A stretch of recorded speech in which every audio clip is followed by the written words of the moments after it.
Welcome to BRK educational. 10th class exams March 3rd వీక్లో start అవబోతున్నాయి. So వాటి గురించి తెలుసుకోవడానికి మనతో పాటు బాదం సుభాష్ గారు ఎడ్యుకేషనల్ మెంటర్ మనతో పాటు ఉన్నారు. వారిని అడిగి తెలుసుకుందాం. Hello sir. హలో సార్, మనందరికీ తెలుసు ఇప్పుడు 10th క్లాస్ అనగానే లైఫ్లో మెయిన్ సర్టిఫికేట్ అదే. ఎక్కడికి వెళ్ళినా మనం 10th సర్టిఫికేటే పట్టుకొని వెళ్తూ ఉంటాం కాబట్టి చాలా మెయిన్ అని చెప్పుకుంటాము. ఈ మార్చ్ 3rd వీక్లో స్టార్ట్ అవబోతుంది 10th. సో 10th ఎగ్జామ్స్కి ఎలా ప్రిపేర్ అవ్వాలి? ఆల్రెడీ స్కూల్లో ఒక స్కెడ్యూల్ ఇచ్చి ఉంటారండి, కాబట్టి ఆ స్కెడ్యూల్ ప్రకారం ఫాలో అవుతూ ఉండాలి. First of all paper preparation అనేది మెయిన్ ఇంపార్టెంట్. ఫస్ట్కి వచ్చి మీరు ఏదైతే రాద్దాం అనుకుంటున్నారో అది లాస్ట్ పేజీలో రఫ్ అని పెట్టుకుని అక్కడ ఎగ్జాక్ట్గా మీకు వస్తేనే అది ప్రజెంట్ చేయాలి.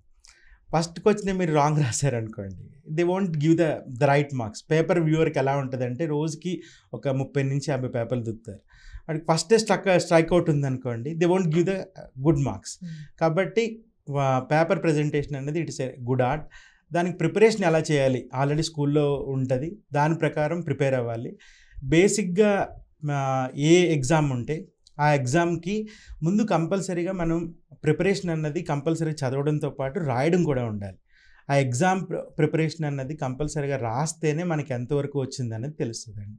కాబట్టి వాళ్ళకి ప్రిపరేషన్ మనం చేసుకున్న ఉండడంతో పాటు దానికి కంపల్సరీగా రిటర్న్గా రాస్తేనే వాళ్ళకి వచ్చిందని కాన్ఫిడెన్స్ వస్తుంది. అట్లాగే దీన్ని ఎగ్జామ్లో ప్రజెంట్ చేయగలుగుతారు. చాలా మంది ఏం చేస్తుంటారంటే పేరెంట్స్ కూడా 10th క్లాస్ ఎగ్జామ్స్ స్టార్ట్ అయిపోతున్నాయని చాలా ప్రెషర్ చేసేస్తారు. ఇంకా ఎగ్జామ్స్ వస్తున్నాయి ప్రిపేర్ అవ్వమని.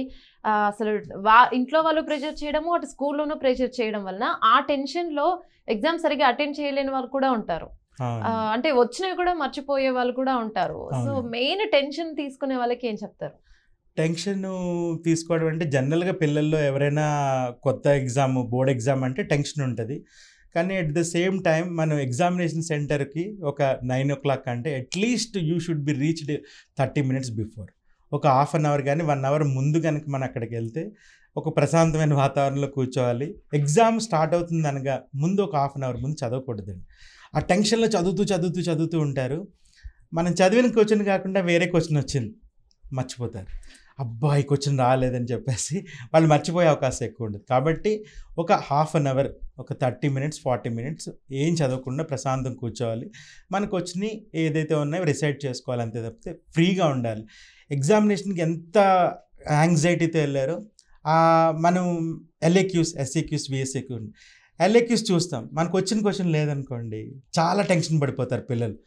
ఆ టెన్షన్ వల్ల మిగతా రాయలేకపోతారు అనమాట. కాబట్టి ఓకే, లెట్ ఇట్ లీవ్. ఒక క్వశ్చన్ రాలేదు వదిలేసి నెక్స్ట్ క్వశ్చన్కి వెళ్దాం.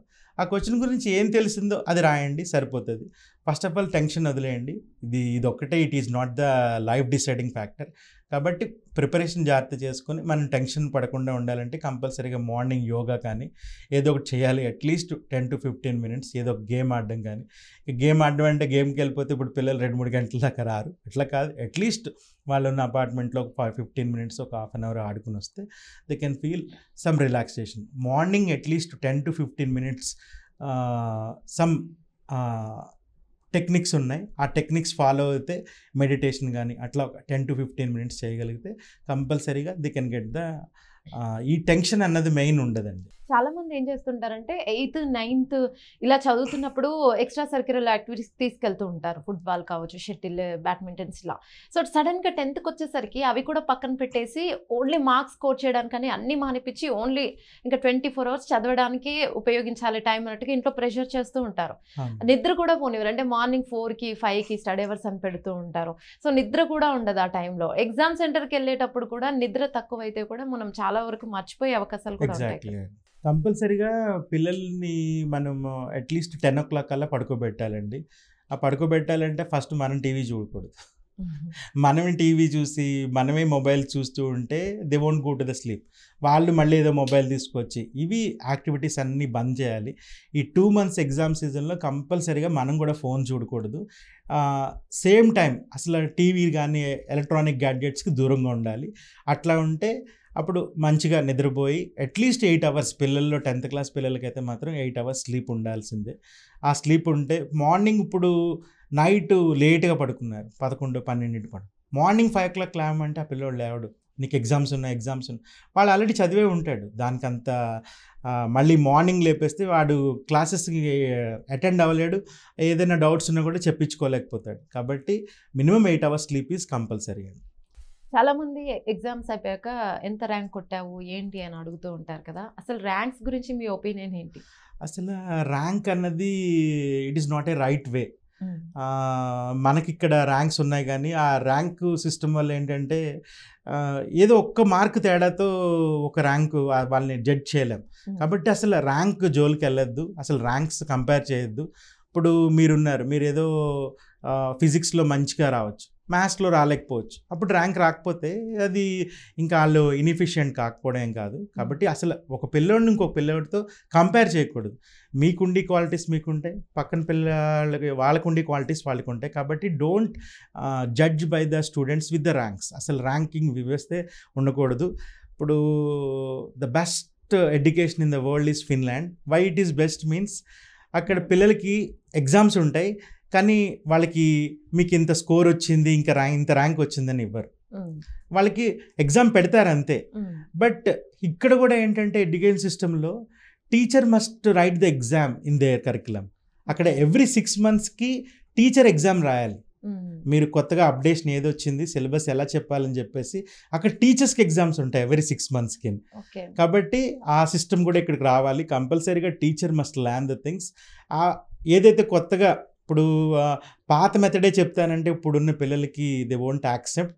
మనం కూడా ఇన్నోవేటివ్ పద్ధతిలో నేర్చుకుని లర్న్ బై డూయింగ్. మనం ఏదైనా ఇప్పుడు ట్రిగ్నోమెంట్రీలో నేను ఏదో చెప్తున్నాను, లేకపోతే ఏదో ఆల్జీబ్రాలో చెప్తున్నాను, లేకపోతే ఏరియాస్లో చెప్తున్నాను, ఆ సర్కిల్ కానీ ఆ పెరిమీటర్ అంటే ఏంటి అవి ఫిజికల్గా వాళ్ళకి చూపిస్తే ఒక టీచింగ్ ఎయిడ్ అన్నది ఒకటి ఎవరో చూపించట్లేదు. అసలు బోర్డు మీద డయాగ్రామ్ వేయట్లేదు. కాబట్టి అవన్నీ వేసి చెప్తే ఈజీగా దే కెన్ అండర్స్టాండ్. చాలామంది టైం టేబుల్ పెట్టుకుంటూ ఉంటారు పిల్లలు. అంటే 8th 9th 7th అని నార్మల్గా చదివేస్తుంటారు. 10th వచ్చేసరికి ఎక్కువ ప్రెషర్ అయిపోతూ ఉంటుంది. వీళ్ళలో కూడా ఒక భయం స్టార్ట్ అయిపోతూ ఉంటుంది ఆటోమేటిక్గా. సో ఆటోమేటిక్గా టైం టేబుల్ కూడా చేంజ్ చేయాలి. ఒక సిస్టమ్ అనేది 10th వచ్చేసరికి ఒక టైం టేబుల్ ఫిక్స్ చేసుకోవాలి, ఒక సిస్టమాటిక్గా ఉండాలనేది పెట్టుకోవాలి. సో టైం టేబుల్ అనేది ఎలా పెట్టుకుంటే బెటర్ అంటారు? టైం టేబుల్ ఇప్పుడు ఒక 6 subjects ఉన్నాయండి.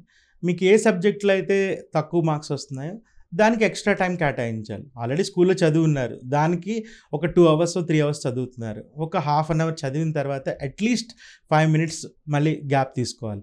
కంటిన్యూస్గా 1 hour అంటే మీరు చదవలేరు. కాబట్టి ఒక 1/2 hour చదివి నెక్స్ట్ ఒక 5 minutes 10 minutes గ్యాప్ తీసుకుని మళ్ళీ చదవాలి. ఇలా చదివినట్లయితే వాళ్ళు చదివింది బాగా గుర్తుపెట్టుకోగలుగుతారు.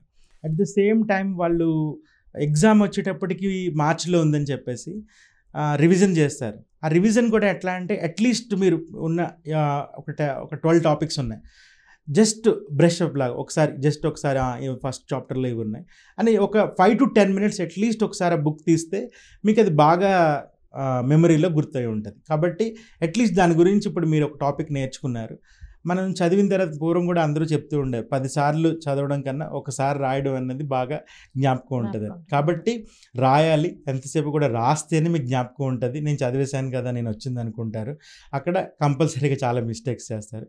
కాబట్టి రివిజన్ చేసుకోవడం ఎవ్రీడే ఒక 5 to 10 minutes ఆ బుక్ ఓపెన్ చేసి అందులో మ్యాథ్స్లో ఏ ఉన్నాయి, ఫిజిక్స్లో ఏ చాప్టర్స్ ఉన్నాయి, కెమిస్ట్రీలో ఏ చాప్టర్స్ ఉన్నాయి, బయాలజీలో ఏ ఉన్నాయి అనేది జస్ట్ ఒక 5 to 10 minutes రివిజన్ చేసుకుంటే వాళ్ళు బాగా గుర్తుంచుకోగలుగుతారు, బాగా ప్రజెంట్ చేయగలుగుతారు. Thank you sir. Thank you very much.